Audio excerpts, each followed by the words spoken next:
Hello, every folks, and good morning! And to those of you that are also stateside, happy Thanksgiving! Happy Turkey Slaughter Day! And I figured, you know what, since we're normally stuffing the turkey anyway around this time of year, I figured we'd go ahead and just stuff this particular turkey, we'll just pretend it's a turkey, don't question my logic, with a crap load of charms to show you why this particular class is very good. So, also, welcome to another edition of Know Your Unit Reborn, today about the Cockatrice. Alright, so this is a weird unit. On paper, like if we're talking about in a neutral sense from just their basic form or whatever else, they seem like a more coin flippy version of the Gryphon, essentially being very slightly slower.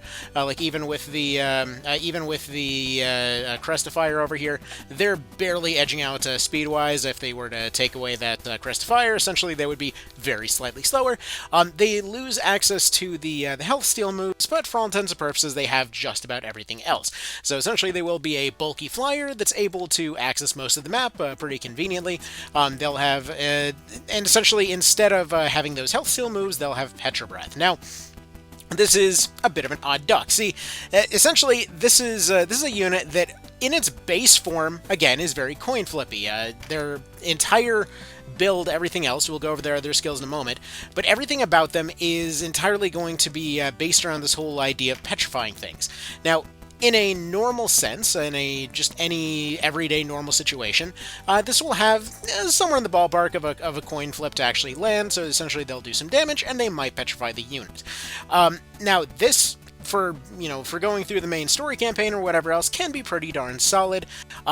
Essentially, there's nothing wrong with them in the main story. However, when it comes to actual post-game stuff and, going and clearing a lot of the harder maps or whatever else, there are a few units that fall off as hard as the Cockatrice does. This is actually why I went and force-fed them so many upgrades all of a sudden, because this is, again, one of those units that basically goes from near worthless in terms of just exclusively being useful as a rescue tank in the later parts of the game, to potentially being one of the most overpowered things that there are, depending on their mind score.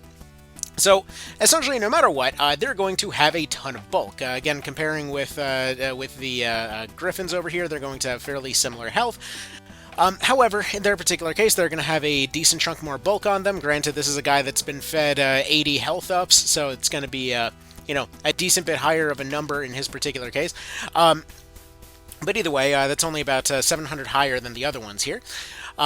But yeah, they will, potentially, if you get their mind high enough, this Petra Breath can essentially turn into what it was in Ogre Battle 64, namely a move that will cause large chunks of the map to just suddenly become disabled. This means that if you are, let's say, going into the post-game, and you're, for example, like me, you don't want to give a bunch of random charms to stuff because you're worried about having other units fall behind or whatever else, and you just want to wait for one unit to dump all your charms on, I know personally, in my case, I've never regretted doing that with the Cockatrice.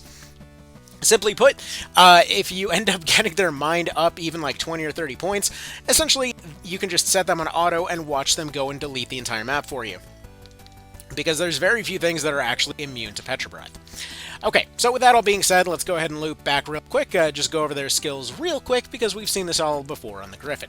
You've got Constitution, going to be really handy on them, because they're, the Thanksgiving turkey. They've got a lot of meat on them.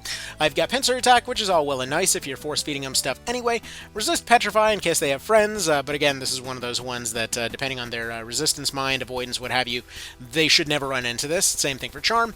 They've got Stun Breath and Stun Breath 2, similar to their petrification thing. However, the petrification will completely take stuff out of the fight. The stun won't necessarily do that. That being said, you can actually get a dark version of the chicken if you're doing the Cressida side quest.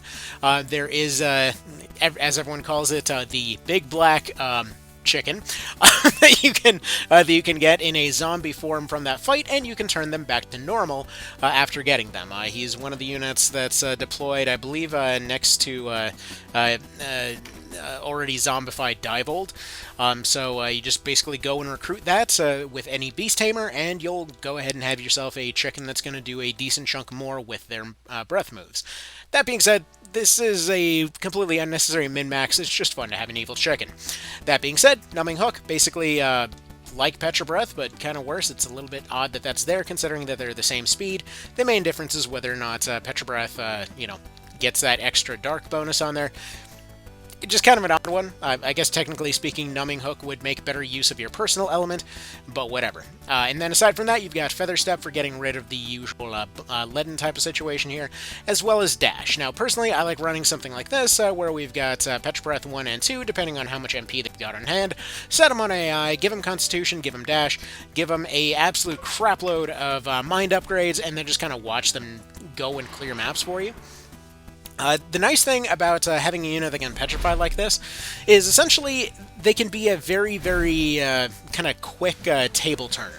So one of the things that that can potentially be a bit of a thing that folks will get stuck on is that towards the end game they'll still be focusing on just damage.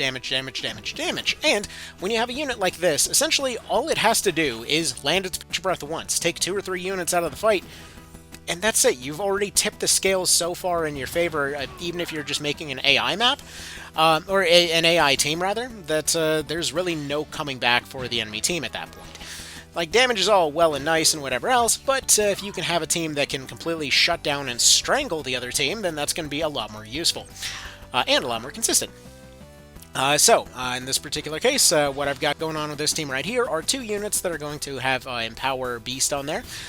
So they're going to go ahead and get our nice meaty chicken to go forward, go and delete some things with their breath moves. Ideally, you'd have something like a spell charger on this particular team. Occasionally, you'll see them go and actually go charge up the chicken, which is really, really funny. At that point, you just watch them go around and bowling ball everything in your way. I mean, this is the thing, like, when people tell me that they have casters that can go and dominate the entire map for them, eventually, I'm like, you can do the same thing with a bulky unit, and it's a lot more consistent, so why bother? Sorry, I got a bit of a cough. Bit exhausted today, but, you know, it is how it goes sometimes. Anyway, so yeah, not really anything too terribly fancy about this. Essentially, if they land their breath move, it's curtains, and the only thing that breath move checks is apparently mind. So if you just give them some mind, give them some vitality, you have an unstoppable, basically just force of clucky attrition on your team.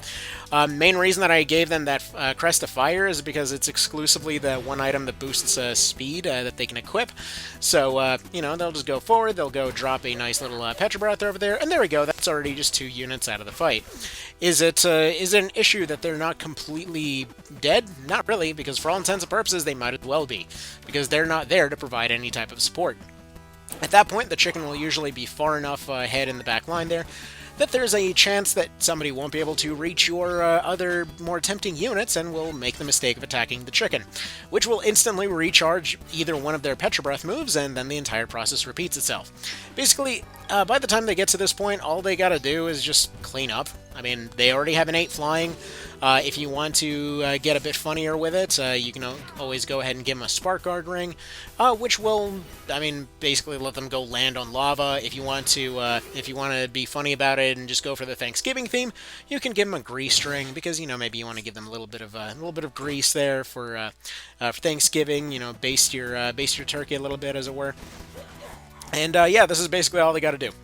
So yeah, once you get to this point, once you've made your overpowered Cockatrice, everybody else is just there to exist. You can focus on support for everybody else. They'll eventually get the job done. I know personally, when it comes to building an AI team, I just really like having teams that consistently won't lose anybody, which is why we've got stuff like this going on, where we've got Beast Tamers that can potentially evade stuff as needed.